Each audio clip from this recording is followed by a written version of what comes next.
क्या हो सकता है ओम मंत्र का रहस्य? हमें यह तो पता ही है कि ओम मंत्र के उच्चारण से मन को शांति मिलती है और सकारात्मकता बढ़ती है। परंतु क्या इसके अतिरिक्त भी ओम मंत्र का कोई गूढ़ रहस्य है? ओम का रहस्य जानने से तुम्हें ब्रह्मांड के सीक्रेट कोड 369 में से 3 नंबर वाली पहली चाबी मिल जाएगी, जिससे आप सबसे बड़े खजाने के सभी ताले खोल सकते हैं और संसार में सबसे अमीर व्यक्ति भी बन सकते हो। और साथ में यह भी जान सकते हो कि आत्मा क्या है, मोक्ष क्या है, ब्रह्मा क्या है, तुम संसार में क्यों आए हो और तुम्हारा उद्देश्य क्या है। और अगर तुमने ओम के रहस्य को नहीं जाना तो तुम्हारे पास अरबों खरबों रुपए होने के बावजूद भी तुम संसार के सबसे गरीब और भिखमंगे व्यक्ति ही रहोगे। और ओम मंत्र का यह रहस्य तुम वेदों और उपनिषदों से प्राप्त कर सकते हो, लेकिन अगर तुम्हारे पास इतना समय नहीं है कि तुम इनका अध्ययन कर सको तो आपको हमारी इस प्रस्तुति को अंत तक एकाग्रचित्त होकर जरूर देखना चाहिए। ओम सनातन धर्म का प्रतीक है और यह शिव का भी प्रतीक है। ओम एक ऐसी ध्वनि या मंत्र है जो अनगिनत रहस्यों को अपने अंदर समेटे हुए हैं। और अमेरिका की ऑक्सफोर्ड यूनिवर्सिटी में डायरेक्टर रह चुके पीटर रसेल ओम मंत्र पर गहन अध्ययन कर रहे हैं और उन्होंने E=mc² को ओम E=mc² के समकक्ष बताया है। और वो कहते हैं कि यह सूत्र चेतना की अभिव्यक्ति को दर्शाता है। ओम ही ब्रह्मांड की एक ऐसी ऊर्जा है जिससे यह ब्रह्मांड बना है। यूनाइटेड स्टेट में अलग अलग जगह पर रिसर्च चल रहा है कि ओम की ध्वनि का हमारे शरीर पर क्या असर पड़ता है। इस रिसर्च में जब अलग अलग ध्वनि को ऊंची आवाज में बजाया जाता है तो हर ध्वनि का असर शांत पड़े पानी पर अलग अलग पड़ता नजर आता है, लेकिन ओम की ध्वनि का असर पानी पर सबसे अलग पड़ता है। रिसर्चर खुद हैरान थे कि ओम की ध्वनि के बजने पर पानी पर ऐसी आकृति बनती है जैसे कि सनातन धर्म में बताए गए श्री यंत्र की आकृति होती है।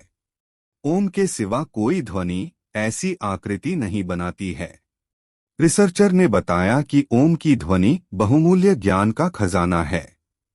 और जब प्राचीन काल में एक सन्यासी को लगा कि गुप्त मंत्र से बड़े बड़े खजाने के ताले तोड़े जा सकते हैं, तो यह सन्यासी गुप्त मंत्र की तलाश में एक बड़े आश्रम में जाता है।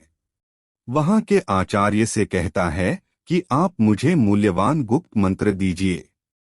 तो आचार्य ने कहा कि मैं तुम्हें गुप्त मंत्र तो दे दूंगा, लेकिन तुम्हें सालों तक यहाँ रहकर सेवा करनी होगी। सन्यासी ने सेवा करते करते सालों बिता दिए। एक दिन सन्यासी आचार्य के पास गया और बोला, अब तो वह गुप्त मंत्र मुझे दे दीजिए। तो आचार्य ने कहा कि ठीक है, तुम मेरे नजदीक आओ, मैं तुम्हारे कान में वह गुप्त मंत्र कहूंगा। सन्यासी नजदीक गया तो आचार्य ने उसे ओम मंत्र दिया। सन्यासी खुश हो गया, वह वहां से चला गया और ओम का जाप करने लगा। लेकिन कोई धन की प्राप्ति नहीं हुई तो उसे संदेह हुआ कि आचार्य ने उसके साथ धोखा किया है। वह जब बाहर निकला तो देखा कि एक माँ अपने बच्चे को बुला रही है कि ओम बेटे यहाँ आओ। तो सन्यासी चौंक गया, क्योंकि यहाँ तो किसी के बेटे का नाम ही ओम था। जब वह और आगे गया तो कुछ ब्राह्मणों को देखा जो हरि ओम बोल रहे थे।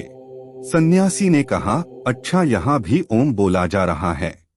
सन्यासी रास्ते में और आगे बढ़ा तो कुछ विद्यार्थियों को ओम शांति ही बोलते हुए सुना। तो सन्यासी कहने लगा, कहीं आगे ओम बोला जा रहा है तो कहीं वाक्य के पीछे ओम बोला जा रहा है। इस ओम मंत्र को तो सभी जानते हैं, तो यह ओम का मंत्र कैसे गुप्त मंत्र हो सकता है? निश्चित ही मेरे साथ धोखा हुआ है। वह अपने आचार्य के पास गया और कहने लगा, आचार्य, आपने मुझे कैसा मंत्र दिया है? इसे तो हर कोई जानता है, तो फिर यह कैसे गुप्त मंत्र हो सकता है?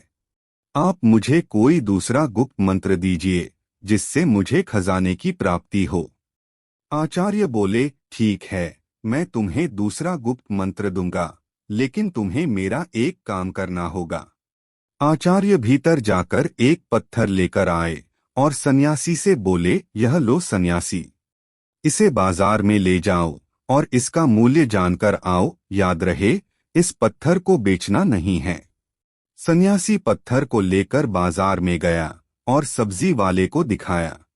सब्जी वाला बोला, यह तो मेरे बाट के बराबर है, मैं इसके बदले में तुम्हें सेर बैंगन के सिवा कुछ नहीं दे सकता। सन्यासी उस पत्थर को लेकर फिर कपड़े वाले के पास गया तो कपड़े वाला बोला, क्या हमें उल्लू समझा है जो पत्थर बेचकर ठगना चाहते हो? चलो चलो यहाँ से। सन्यासी पत्थर को लेकर पूरे बाजार में फिरता रहा, लेकिन किसी ने उसका मूल्य नहीं बताया और किसी ने उसको मुफ्त में भी नहीं लेना चाहा। फिर सन्यासी उस पत्थर को लेकर एक जौहरी की दुकान पर गया। जौहरी ने उस पत्थर को देखा और बोला, कहाँ से मिला तुम्हें इतना कीमती रत्न? यह तो बहुत ही मूल्यवान रत्न है। मेरे पास तो इतना धन ही नहीं है कि मैं यह रत्न खरीद सकूं, और पूरे राज्य में शायद ही कोई ऐसा होगा जो इसे खरीद सकेगा। सन्यासी उस पत्थर को लेकर अपने आचार्य के पास वापस आया और आचार्य से कहने लगा, आचार्य, जौहरी इसे मूल्यवान बता रहा था और दूसरों के लिए यह एक पत्थर मात्र था। आपको पता था कि यह पत्थर नहीं बल्कि एक कीमती रत्न है, तो फिर मुझे इसका मूल्य जानने के लिए बाजार में क्यों भेजा? तो आचार्य कहने लगे, ताकि तुम ओम का मूल्य जान सको, जैसे इस पत्थर का मूल्य हर कोई नहीं जान सका, यानी इसका मूल्य गुप्त है। हर कोई नहीं आंक सकता, केवल पारखी आंखें ही पहचान सकी कि यह पत्थर नहीं रत्न है। उसी तरह ओम भी एक रत्न है जिसका मूल्य गुप्त है, और जो उनका मूल्य जानते हैं वह समृद्ध हो जाते हैं। अब ध्यान से सुनो, मैं तुम्हें ओम का विस्तार पूर्वक रहस्य समझाता हूँ। देवताओं के सेनापति भगवान कार्तिकेय को भगवान शिव ने ओम का जो अर्थ बताया है वह मैं तुम्हें बताता हूँ। ओम एक ऐसी प्राकृतिक ध्वनि है जो बिना किसी टकराव से उत्पन्न होती है। इसे तुम अक्षर, शब्द, ध्वनि या नाथ भी कह सकते हो। ओम में 3 ध्वनियां हैं जिसे मात्रा कहा जाता है। वे हैं अध्वनि, उध्वनि और मध्वनि। जब अध्वनि और उध्वनि मिलते हैं तो ओ ध्वनि बनती है, और जब ओ ध्वनि से म मिल जाता है तो ओम बनता है। ओम की 3 ध्वनियों से ही समस्त विश्व की सभी भाषाएं और बोलियां बनती है। और गूंगा भी अध्वनि, उध्वनि और मध्वनि, यह 3 ध्वनियां बोल सकता है। आपकी भाषा कोई भी हो, लेकिन जब आप उच्चारण के लिए मुंह खोलते हैं तो सबसे पहले अकार की ध्वनि ही निकलती है, और जब तुम उच्चारण के अनंतर मुंह बंद करते हो तो मकार की ध्वनि ही निकलती है, और जब तुम होठों को पास लाकर मुख को आधा खुला और आधा बंद रखते हो तब उकार की ही ध्वनि सुनाई पड़ती है।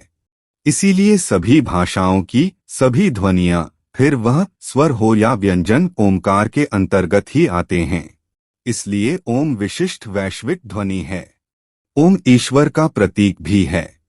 मांडुक्य उपनिषद के अनुसार ओम जगत की उत्पत्ति और लय का प्रतीक है। अध्वनि सर्जन को दर्शाती है, उध्वनि सांसारिक प्रपंच को दर्शाती है, और मध्वनि इस समग्र संसार के लय को दर्शाती है। ओंकार आत्मा की 3 अवस्थाओं को भी दर्शाता है। पहली अवस्था है जागृत। इस अवस्था में जीवात्मा अपने स्थूल अंगों और इंद्रियों से भोगों को भोगता है। दूसरी अवस्था है स्वप्न अवस्था।